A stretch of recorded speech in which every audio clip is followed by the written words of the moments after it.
हज का रुकन आज़म वकूफ़ अरफा आज अदा किया जाएगा। हुजाज नमाज फ़जर के बाद मैदान अरफात रवाना हो रहे हैं, जहां हज का रुकन आज़म वकूफ़ अरफा अदा किया जाएगा। हुजाज मस्जिद निमरा से खुतबा हज सुनेंगे। मस्जिद निमरा से खुतबा हज की 20 ज़बानों में तर्जुमा करने की तैयारियां भी मुकम्मल कर ली गई हैं। आज़मीन मैदान अरफात में नमाज ज़ोहरैन अदा करेंगे। अज़ान मगरिब के बाद मैदान अरफात से मुज़दलिफ़ा रवाना होंगे, जहाँ वो नमाज मगरिब और इशा एक साथ अदा करेंगे। रात भर मुज़दलिफ़ा में खुले आसमान तले इबादत और ज़िक्र व अस्कार करते हुए रात गुजारेंगे। शैतान को मारने के लिए कंकरियाँ जमा करेंगे। 10 ज़िलहज को नमाज फ़जर के बाद मुज़दलिफ़ा से वापस मिना रवाना होंगे और हज़रत इब्राहीम की सुन्नत की पैरवी में रमी जमरात करेंगे। शैतान को कंकरियाँ मारने के बाद कुर्बानी करेंगे और बाल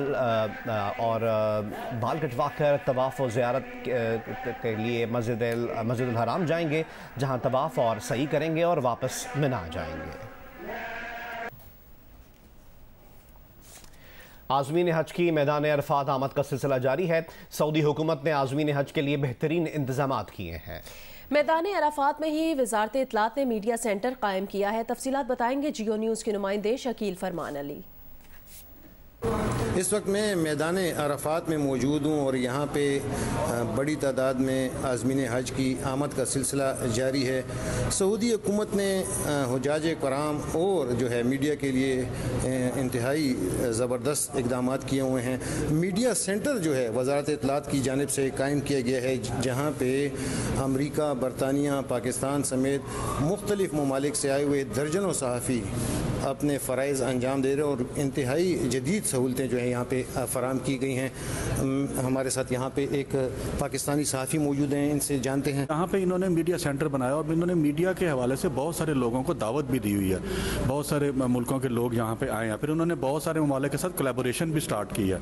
तो आप देख सकते हैं कि यहाँ पे भी मीडिया का जो उन्होंने ये सेंटर जो बनाया है, तो इसका काम सिर्फ यही नहीं है कि जर्नलिस्ट बैठ के यहाँ खबरेंगे, बल्कि यहाँ पे ये इंटरव्यू भी अरेंज करवा रहे हैं, अपनी हाई प्रोफाइल पर्सनैलिटी से मुलाकातें करवा रहे हैं। मतलब हर लिहाज से इन्होंने बेहतरीन इंतजाम किया हुआ है, क्योंकि इस मरतबा रिकॉर्ड नंबर ऑफ पीपल जो है वो हुज्जाज जो हैं वो इस वक्त इस साल हज कर रहे हैं। बड़ी तादाद में आज़मीन हज यहाँ पे आए हैं और इस मीडिया सेंटर से चंद 100 मीटर के फासले पर ही जो है मस्जिद निमरा है, जहाँ खुतबा हज दिया जाएगा और बड़ी तादाद में आज़मीन हज जो है वो खुतबा हज जो है सुनेंगे।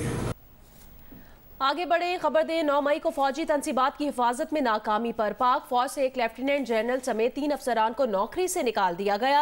DGISPR मेजर जनरल अहमद शरीफ चौधरी ने कहा, 3 मेजर जनरल्स और 7 ब्रिगेडियर समेत 15 अफसरान के खिलाफ सख्त कार्रवाई मुकम्मल की जा चुकी है। 9 मई बिलाशुबा पाकिस्तान के खिलाफ बहुत बड़ी साजिश थी, जिसकी मनसूबाबंदी कई माह पहले से चल रही थी। तहकीकात में बहुत से शवाहिद मिल चुके हैं और मुसलसल मिल रहे हैं। 3 अफसरान बाशमूल एक लेफ्टिनेंट जनरल के ओहदे के अफसर को नौकरी से बर्खास्त कर दिया गया है। 15 अफसरान बाशमूल 3 मेजर जनरल्स और 7 ब्रिगेडियर्स के ओहदे के अफसरान के खिलाफ सख्त तादीबी कार्रवाई मुकम्मल की जा चुकी है। आपको इन सजाओं से ये अंदाज़ा होगा कि फौज के अंदर खुद एहतसाबी का अमल बगैर किसी तफरीक के मुकम्मल किया जाता है। इस वक्त एक रिटायर्ड 4 स्टार जनरल की नवासी, एक रिटायर्ड 4 स्टार जनरल का दामाद, एक रिटायर्ड 3 स्टार जनरल की बेगम और एक रिटायर्ड 2 स्टार जनरल की बेगम और दामाद इस एहतसाबी अमल से नाकाबिले तरदीद शवाहिद की बुनियाद पर गुजर रहे हैं। 9 मई का सानहा इंतहाई अफसोसनाक, काबिल मजम्मत और पाकिस्तान की तारीख का एक स्याह बाब है। 9 मई के वाक़यात ने यह साबित कर दिया कि जो काम दुश्मन पिछले 76 साल से ना कर सका, वो 9 मई को इन मुट्ठी भर शरपसंदों और उनके सहूलतकारों ने कर दिखाया। DGISPR मेजर जनरल अहमद शरीफ चौधरी ने मजीद कहा है कि पाक फौज के लिए तमाम हकीकी सियासी जमातें काबिल एहतराम, मुकद्दम और बिला तफरीक हैं। बदकिस्मती से एक खास सियासी गिरोह और इसकी क़यादत के पास झूठ, तफरीक और प्रोपेगेंडा के अलावा कोई हथियार नहीं। एक गिरफ्तारी के बाद 200 से ज़ायद फौजी तनसीबात पर हमला करवाया गया। गिरफ्तारी के चंद घंटों में मुल्क भर में 200 से जायद मकामात पर सिर्फ फौजी तनसीबात पर हमला करवाया गया। जब यह चल रहा था सिलसिला, जब जलाओ गिराओ हो रहा था, तो उस वक्त बाहर से बैठ के, मुल्क में बैठ के नामी बेनामी अकाउंट से कौन प्रचार कर रहा था कि मजीद जलाओ, मजीद गिराओ और कब्जा करो? क्या यह फौज करवा रही थी? ये तो वो चंद हकायक हैं जो मैंने रखे, इसके अलावा बेशुमार सबूत है। इससे यह साबित होता है कि बदकिस्मती से झूठ, तफरीक और प्रोपेगेंडा के अलावा एक खास सियासी गिरोह और उसकी क़यादत के खिलाफ के पास कोई और हथियार नहीं रह गया। ये बदकिस्मती है इस वक्त। देखिए, अगर आप 9 मई के बाद 15 मई को स्पेशल कोर कमांडर्स कॉन्फ्रेंस हुई, उसके एलामिया को बगौर पढ़ें तो उसमें ये कहा गया है कि पाक फौज ये चाहती है कि तमाम स्टेक होल्डर्स, सियासी स्टेक होल्डर्स आपस में बैठकर कौमी इत्तफाक़े राय पैदा करें। और ये हमने साने 9 मई के बाद 15 मई को कहा कि हम ये चाहते हैं कि तमाम जो स्टेक होल्डर्स हैं वो सियासी स्टेक होल्डर्स बैठ के कौमी इत्तफाक़े राय पैदा करें कि हमारे लिए तमाम हकीकी सियासी जमातें काबिल एहतराम हैं, मुकद्दम है और बिला तफरीक है। कोई सियासी लीडर कोई प्रेस कॉन्फ्रेंस करता है या नहीं करता है, कोई पार्टी छोड़ता है या नहीं छोड़ता है, ये उसका ज़ाती और इनफरादी अमल है। जहाँ तक 9 मई के वाक़यात और उसके नताइज हैं, उसका इस पर कोई फ़र्क नहीं पड़ता। मुकर्रर 9 मई के वाक़यात, उसके नताइज और उसके जो कैफरे करदार है वो उसी तरह सिलसिला चलेगा। खबर दें आपको, मिलिट्री कोर्ट्स में सिविलियंस के ट्रायल के खिलाफ केस की समाअत करने वाला बेंच एक मरतबा फिर टूट गया, जिसके बाद सुप्रीम कोर्ट के 6 रुकनी बेंच ने समाअत की। चीफ जस्टिस ने रिमार्क्स दिए कि उम्मीद है कि इस केस की समाअत के दौरान किसी सिविलियन का मिलिट्री ट्रायल नहीं किया जाएगा। इस खबर के मुतालिक आपको अपडेट करेंगे, लेकिन अभी दीगर खबरें शामिल करें। आपको बताएं कि पाकिस्तान ने अमरीका को मुतनब्बे किया है कि वो पाकिस्तान के खिलाफ भारत के बेबुनियाद बयानी पर बयान जारी करने से गुरेज करें। अमरीकी डेप्यूटी चीफ ऑफ मिशन को पीर के रोज़ दफ्तर खारजा तलब किया गया। उन्हें भारतीय वज़ीर आज़म नरेंद्र मोदी के अमरीकी दौरे के दौरान अमरीका भारत मुश्तरका बयान पर पाकिस्तान के तहफ़्फ़ुज़ात से आगाह किया गया। तर्जुमान दफ्तर खारजा ने बताया कि अमरीका भारत मुश्तरका बयान में पाकिस्तान का हवाला गैर ज़रूरी और यकतरफा था। पाकिस्तान और अमरीका के दरमियान इंसदाद दहशतगर्दी में ताउन बेहतर तौर पर आगे बढ़ रहा है।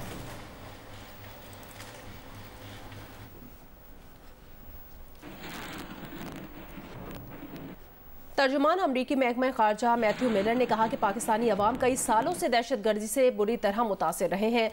अमरीका इतराफ़ करता है कि पाकिस्तान ने इस अरसे में दहशतगर्दी से निपटने के लिए अहम इकदाम किए हैं, लेकिन अमरीका समझता है कि पाकिस्तान लश्कर तैयबा और जैश ए मोहम्मद जैसी तंजीमों के मुकम्मल खात्मे के लिए भी इकदाम जारी रखे। एक सवाल के जवाब में तर्जुमान अमरीकी महकमा खारजा का कहना था कि अमरीका भारतीय हुक्काम से इंसानी हुकूक से मुताल्लिक तशवीश का इज़हार करता रहता है और सदर बाइडन ने यह मामला बजाते खुद वज़ीर आज़म भारत मोदी के साथ मुश्तरका प्रेस कॉन्फ्रेंस में भी उठाया है।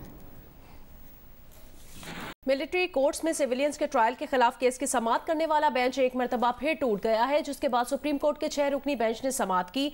चीफ जस्टिस ने रिमार्क्स दिए कि उम्मीद है इस केस की समाअत के दौरान किसी सिविलियन का मिलिट्री ट्रायल नहीं किया जाएगा। अदालत ने वकील दरख्वास्त गुजार सलमान अकरम राजा की मिलिट्री कोर्ट्स में कार्रवाई पर हुक्म इम्तना देने की इस्तदा की थी। और आपको ये भी बताएं कि सुप्रीम कोर्ट में फौजी अदालतों में सिविलियन के ट्रायल के खिलाफ दरखास्तों पर चौथी समाअत आज होगी। चीफ जस्टिस उमर अता बंदयाल की सरबराही में 6 रुकनी लार्जर बेंच समाअत करेगा। जस्टिस एजाजुल एहसन, जस्टिस मुनीब अख्तर और जस्टिस यहया अफरीदी, जस्टिस मज़ाहिर अली अकबर नकवी और जस्टिस आयशा मलिक बेंच का हिस्सा हैं। साबिक चीफ जस्टिस जवाद ख्वाजा के वकील ख्वाजा अहमद हुसैन दलाइल मुकम्मल कर चुके हैं। दरख्वास्त गुजार एतजाज़ एहसन के वकील लतीफ़ खोसा, सिविल सोसाइटी के वकील फैसल सिद्दीकी, शहरी जुनेद रज़ाक के वकील सलमान अकरम राजा भी दलाइल मुकम्मल कर चुके हैं। चेयरमैन PTI के वकील हामिद खान और अजीज़ भंडारी आज दलाइल देंगे। अदालत ने अटॉर्नी जनरल से 9 मई वाक़यात के बाद फ़ौज के ज़ेर हिरासत अफराद की तफसीलात तलब कर रखी हैं।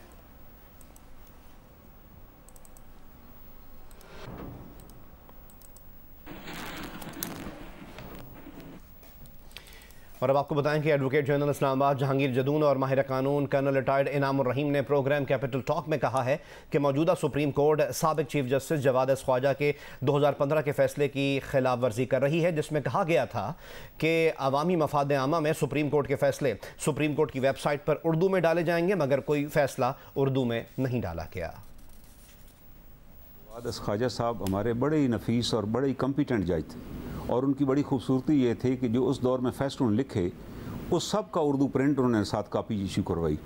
उन्होंने कहा ये हमारे फैसले आवाम के लिए होते हैं, जब आवाम को पता चलेगा तो आवाम खुद ही खड़ी होगी। ये आवाम का बुनियादी हक है कि जो भी कानून हो, कानून के बारे में आवाम को पता हो। तो आप इस्लामाबाद हाई कोर्ट से कह दें भाई कि आप अपने फैसले उर्दू में वेबसाइट पे डाला करें। इस्लामाबाद हाई कोर्ट के सारे जज साहिबान आपका मेरे ख्याल में कैपिटल टॉक देखते हैं, उनको आज ये मैसेज चला जाएगा कि कोशिश करें कि जितने भी फैसले आप उर्दू में, ये कॉन्स्टिट्यूशन की प्रोविजन है। अब बात कहते हैं जी फलाना कॉन्स्टिट्यूशन वायलेट कर रहा है, तो ये तो सबसे बड़ी वायलेशन हो रही है अगर हम नहीं कर रहे। मैं कहती हूँ जस्टिस सेठ वकार का फैसला हो, फिर उससे पहले जो पहले हमने जिक्र किया असगर खान का फैसला हो, और धरने वाला फैसला, इन तीनों का उर्दू तर्जुमा कर दें। मैं कहूँगी पार्लियामान सुप्रीम है। आगे बढ़े मौसम से मुतालिक अपडेट करें। गुज़श्ता रात लाहौर में बारिश हुई। लाहौर में मौसम की सूरत हाल और गुज़श्ता रोज़ होने वाली बारिश के बायस नशेबी इलाकों में खड़े पानी की निकासी की क्या सूरत हाल है, बताएंगी उम्मे फरवा। जी, लाहौर में गुज़श्ता रोज़ 290 मिलीमीटर बारिश हुई और ये 290 मिलीमीटर बारिश के बाद जो है लाहौर के बेशतर इलाके, शाहराएँ, अंडरपासेस जो हैं उनमें पानी भर गया था, और पानी भरने की वजह से नशेबी इलाके जो थे वो भी ज़ेरे आब आ गए थे। इस वक्त लाहौर की अगर हम सूरत हाल देखें तो बेशतर इलाके और शाहराएँ और अंडरपासेस जो है वो क्लियर हो चुके हैं। आमदोरफ्त का जो ट्रैफिक का सिलसिला है रवा दवा है, लोग अपनी रूटीन के मुताबिक काम कर रहे हैं। और सबसे ज़्यादा जो 290 मिलीमीटर बारिश हुई एयरपोर्ट पर, उसके बाद शहर के अंदर भी 254, 258 मुख्तलिफ इलाकों में बारिश हुई। उसके बाद से मामूलात ज़िंदगी काफ़ी हद तक मुतासिर हुई थी। महकमा वासा को अगरचे वो पहले से अलर्ट जारी हो चुका था कि बारिशें हो रही हैं और बारिश के स्पेल में काफ़ी हैवी रेन एक्सपेक्ट की जा रही है। उसकी वजह से बारिशों का पानी क्यों इकट्ठा हुआ, जब इस हवाले से एमडी वासा से बात हुई तो उनका ये कहना है कि चूँकि नहरें बारिश होने की वजह से ओवरफ्लो हो गई थी, जिसकी वजह से सड़कों पे पानी आ गया और अंडरपासेस में भी पानी आ गया, और तकरीबन 12 से 14 घंटों के बाद जो है पानी को क्लियर कर दिया गया है। महकमा मौसमियात के मुताबिक आइंदा 24 घंटों के दौरान मजीद बारिश की पेशगोई की गई है, और इस हवाले से जो मुतलका महकमे हैं उनको भी अलर्ट जारी कर दिया गया है कि हैवी रेन जो है एक्सपेक्टेड है कि हो सकती है दोबारा से बारिश हो, और शहर जो है बारिश के पानी से ना भरे, उसको साफ सुथरा रखने के लिए तमाम महकमों को मजीद अलर्ट कर दिया है। अभी आपको बताएं जेहलम में हालिया बारिशों के बायस दरिया में पानी के बहाव में इजाफा हो गया है। मजीद बताएंगे सुहेल इम्तियाज़ खान। बिल्कुल इस वक्त मैं मौजूद हूँ दरिया झेलम किनारे पर, जहाँ पर गुज़श्ता बारिशों के बायस दरिया झेलम के बहाव में इजाफा हो गया है, जिसकी वजह से deputy commissioner captain Samiullah Farooq ने दरिया झेलम के से मुल्का इलाकों के मकीनों को फिलफोर नकल मकानी के अहकाम जारी कर दिए हैं। इसके साथ साथ दरिया और नहरों में नहाने पर दफ़ा 144 का नफाज कर दिया है। इसके साथ ही रेस्क्यू 1122 के अमले ने भी दरिया झेलम किनारे मॉक एक्सरसाइज की, जिससे लोगों में आगाही का दी गई कि किसी भी डूबते हुए शख्स को कैसे रेस्क्यू करना है, ताकि किसी भी सलाबी सूरत हाल को से निपटने के लिए तमाम तर महकमे जो हैं वो फ़ाल कर दिए गए हैं। मॉनसून सर पर पहुंच गया, लेकिन फैसलाबाद में नालों की सफाई ना हो सकी। शहरियों को गलियों और मोहल्लों में गंदे पानी की मौजूदगी की शिकायत है, लेकिन वासा की किताबों में सब अच्छा है। तफसीलात जानते हैं इरफानुल्लाह की रिपोर्ट में। फैसलाबाद में प्री मानसून की आमद के साथ गलियों और मोहल्लों में पानी गटरों से उबल पड़ा है, जबकि गंदे नालों के गिर्द रहायशियों के खदशात हैं कि सफाई ना होने से ओवरफ्लो होने वाला पानी उनके घरों का रुख करेगा। बारिशें शुरू हो चुकी हैं जी, सारे बाजार पानी से भरे हुए हैं। अगर बारिश ना भी हो तब भी पानी से बाजार भरे रहते हैं। बारिशों पे उमूमन ये नाला ना ऊपर तक बढ़ जाता है और उसका पानी जो होता है हमारे घरों में आ जाता है। शहर में निकासी आब और गंदे नालों की सफाई की असल सूरत हाल कुछ और, जबकि वासा का मौक़िफ़ कुछ और है। इस चीज़ को इंश्योर करना होता है कि जितनी भी हमारी सीवर लाइंस हैं और जितने भी ड्रेनेज सिस्टम है हमारा, वो उनकी डिसिल्टिंग कंप्लीट हो और कंप्लीट हम करवा चुके होते हैं मानसून से पहले। वाटर एंड सैनिटेशन एजेंसी के दावे अपनी जगह, ताहम फैसलाबाद के शहरी इस साल मानसून से कबल निकासी आब और गंदे नालों की सफाई के इंतजाम से मुतमिन नहीं हैं। कैमरामैन अली अरसलान और मोहम्मद उस्मान के साथ इरफानुल्लाह, जियो न्यूज़, फैसलाबाद। पेशावर में हालिया बारिशों से गर्मी का जोर टूट गया। पेशावर में मतला जुज़वी अबर आलूद है। महकमा मौसमियात ने आइंदा 24 घंटों के दौरान पेशावर समेत खैबर पख्तूनख्वा के मुख्तलिफ इलाकों में बारिशों की पेशगोई की है।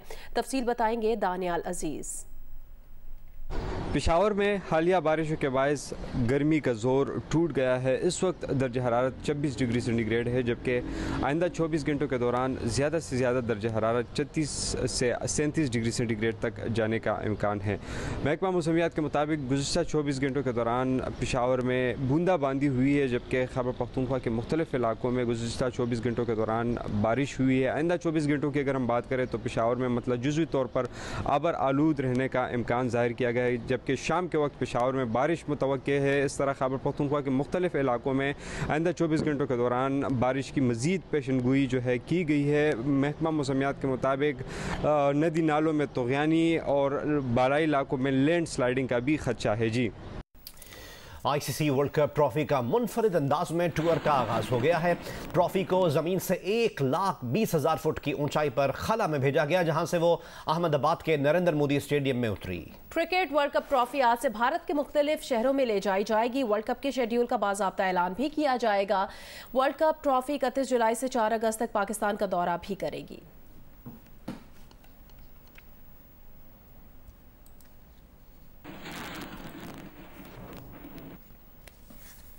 आइंदा माह फीफा विंडो में फ्रेंडली मैचेस के लिए पाकिस्तान विमेन टीम की तैयारियां जारी हैं। नेदरलैंड्स में खेलने वाली कायनात बुखारी ने टीम को ज्वाइन कर लिया है, जबकि पीएफएफ ने किर्गिस्तान और मॉरिशस के बाद अब सिंगापुर से मैचेस के लिए भी बातचीत शुरू कर दी है। इंटरनेशनल फ्रेंडलीज की तैयारियों के लिए पाकिस्तान विमेन फुटबॉल टीम का तरबियती कैंप कराची में जारी है। नेदरलैंड्स में खेलने वाली स्ट्राइकर कायनात बुखारी ने स्क्वाड को ज्वाइन कर लिया, जबकि कायला सिद्दीकी और जुल्फिया नजीर ईद के बाद कैंप को ज्वाइन करेंगी। कोच अदिल रिस्की ने जियो न्यूज को बताया कि टीम ने गुज़िश्ता चंद दिनों में भरपूर ट्रेनिंग की है। We always focus on individual training as well, और 1v1 एक्शंस जो होते हैं गेम के अंदर, defender versus attack, attack versus defender, जो एक एक एक्शंस में आता है, किसको कभी ड्रिबल देना है, किस तरह उसने डिफेंड किया, ये सारी चीज़ें वेरी इंपॉर्टेंट फुटबॉल। सो 1v1 एक्शन हमारे लिए बहुत इंपॉर्टेंट होते हैं, और उसमें 1v1 की जो ब्रिलियंस होती है जिसने आपने मेंशन किया, वो भी बहुत ज़रूरी होता है। जियो न्यूज़ से गुफ्तगू में स्ट्राइकर कायनात बुखारी ने बताया कि उनके वालिदैन का ताल्लुक पाकिस्तान से है और वो पाकिस्तान टीम की नुमाइंदगी पर फख्र महसूस करती हैं। डिफरेंस काफ़ी बड़ा है लेवल में और हार्डनेस में, लेकिन हम एक दूसरे से सीख सकते हैं। Yes, so they learn from me, I learn from them. It's like a whistle thing, yeah. I just think it's really a team thing. I want to grow with the team and show how good Pakistan can be and that we can grow with the players we have. Pakistan football federation FIFA friendly window के लिए Mauritius और Kyrgyzstan से राब्ते में थी, ताहम दोनों से हतमी मामलात तय न हुए, जिसके बाद फेडरेशन ने अब सिंगापुर से बातचीत शुरू कर दी है। ईद कुर्बा की आमद है, लेकिन रोज़ बरोज़ बढ़ती महंगाई ने अवाम की क़ुव्वत ख़रीद ख़त्म करके रख दी है। यही वजह है कि मवेशी मंडियों में ख़रीदारों का रश कम दिखाई दे रहा है। दूसरी जानिब चारे और छुरियाँ तेज़ करने वालों ने भी आम दिनों की निस्बत दाम बढ़ा दिए हैं। मज़ीद बताएंगे स्वाद से जियो न्यूज़ के नुमाइंदे महबूब अली, शबकदर से अपडेट करेंगे इरफानुल्लाह जान, बन्नू से मंजूरुद्दीन, मुल्तान से तफसीलात देंगे जौदत नदीम और सखर से इरशाद चौधरी। जी बिल्कुल, मुल्क भर की दीगर इलाकों की तरह वादी स्वात की मवेशी मंडियों में भी लोगों का रश आहिस्ता आहिस्ता बढ़ रहा है। मैं इस वक्त स्वात के सबसे बड़े शहर मिंगोरा की इस मवेशी मंडी में मौजूद हूँ, जहाँ पर लोग ख़रीदारी के लिए पहुँच गए हैं। जितने लोगों से हमारी बात हो गई है तो उनका ये कहना है कि इस साल शदीद तरीन महंगाई ने उनकी कमर तोड़ दी है, जबकि साथ में जो मवेशी यहाँ पर लाई गई है उनकी कीमतें इस कदर बढ़ गई है कि अब उनके लिए सुन्नत इब्राहिमी अदा करना भी मुश्किल हो गया है। जी, ईद कुर्बान के लिए लोग बड़े जानवरों की बजाय छोटे जानवरों की खरीदारी को तरजीह तरजीह दे रहे हैं। मैं इस वक्त मौजूद हूँ जिला चारसदा की तहसील शबकदर के मरकजी मवेशी मंडी पर, जहाँ कुर्बानी के लिए मुख्तलिफ जानवर मौजूद है, मगर खरीदार बड़े जानवरों की बजाय छोटे जानवर यानी भेड़ बकरियों की खरीदारी में ज्यादा दिलचस्पी ले रहे हैं। इस हवाले से खरीदारों का कहना है कि मुल्क की माशी हालात के बायस रुपए की कदर में काफी कमी आई है, जिसके बायस बड़े जानवरों की कीमत इंतहाई बढ़ गए हैं। जी बन्नू में ईद कुर्बान के करीब आते छुरी तेज कराने, बुगदे, सीखे और अंगीठी बनाने वाले दुकानों पर रश लगी है। जो लोग ईद कुर्बान के जानवर खरीद चुके हैं उनको उनके चारे की फिक्र है, जिससे चारा फिरोख्त करने वालों की भी चांदी हो गई है। चारा भी आम दिनों की निस्बत महंगा फिरोख्त किया जा रहा है। लोगों को कहना है कि महंगाई है तो क्या करें, कुर्बानी तो करनी है और साथ में कुर्बानी के जानवर के जो खर्चात हैं वो भी पूरा करेंगे। जी मुल्तान के शहरियों ने भी सुन्नत इब्राहिमी की अदायगी के लिए जानवर अपने खरीद लिए हैं और अब जानवरों की आवभगत के लिए उन्होंने भी जानवरों के चारे और मुख्तलिफ स्टॉल्स का रुख कर लिया है। शहर के मुख्तलिफ इलाकों में जो आरजी स्टॉल्स यहाँ पे लगना शुरू हो गए हैं, जहाँ पे जवार, जंतर और मुख्तलिफ जो चारे की इकसाम है वो यहाँ पे शहरियों ने आगे खरीदना शुरू कर दी है। शहरियों का कहना है कि जो चारे की कीमत है उसमें ज़्यादा कमी की जाए तो उनके जानवरों के लिए भी जो है वो और ज़्यादा चारा लेके जा सकेंगे और अपनी ईद जो है वो और बेहतर तरीके से इंजॉय कर सकेंगे। ईद उल अज़हा की आमद है, लेकिन ख़रीदार जो है वो इंतहाई कम दिखाई दे रहे हैं। हम इस वक्त मौजूद हैं सक्खर की मवेशी मंडी में, जहां बड़े कदावर और ख़ूबसूरत जानवर मौजूद हैं। 2 लाख से लेकर 40 लाख तक के जानवर यहाँ मौजूद हैं। अगर नहीं हैं तो ख़रीदार ना होने के बराबर हैं। यहाँ कुछ लोगों का ये कहना है रेट भी ज़्यादा हैं, लोग आते हैं पूछ के चले जाते हैं। बहुत ज़्यादा उम्मीद की जा रही है कि कल आखिरी रोज़ होगा और ख़रीदार भी बहुत ज़्यादा होंगे। जी।